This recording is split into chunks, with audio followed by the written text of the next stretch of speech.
I've Got You Babe, indirimbo y'umuhanzi Lucky Philip Dube iri kuri album ye Slave yagiye hanze mu mwaka w'1988. Yo kubwira amagambo ari mu indirimbo.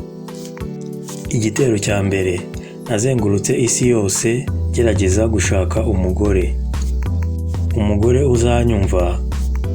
Narakomeje ngenda isi yose gerageza gushaka umugore. Abakobwa bose nahuye nabo mbere ntago banyumvaga, ariko noneho aka kanya nakubonye mukunzi. Ubu ngubu sinzongera gushakisha, kubera ko uyu munsi nakubonye mukunzi. Kubwo mubonye sinzongera gushakisha. Ni byiza cyane iyo uri hariya, ni byiza. Ndagukunda. Chorus cyangwa inyikirizo. Nakubonye mukunzi utuma nishima. Nakubonye mukunzi ni wowe utuma nishima. Nakubonye mukunzi ni wowe utuma nishima. Nakubonye mukunzi ni wowe utuma nishima. Igitero cya kabiri, mukunzi uzi uko ngukeneye. Ndakwinginze ntuzigere unsiga njyenyine. Yego, ndakwinginze ntuzigere unsiga. Urabizi ko mukunzi ubuzima bwanjye buriho kubera wowe. Ni wowe hazaza hanjye, uri byose kuri njye. Ndagufite, ndakwinginze mukunzi. Ndagufite utuma nishima. Ndagufite mukunzi ni wowe utuma nishima. Ndagufite mukunzi ni wowe utuma nishima. Ndagufite mukunzi ni wowe utuma nishima.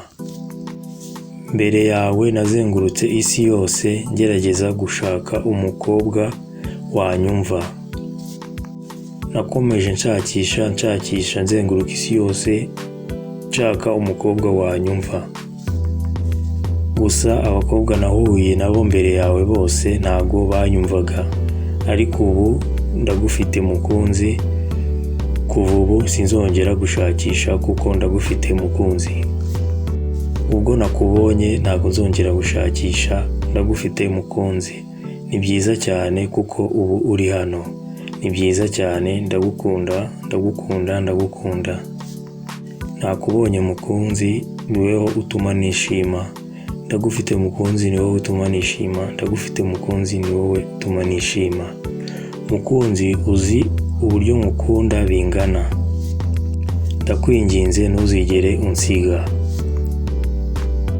Uko mukunzi urabizi ubuzima bwanjye ni wowe uriho.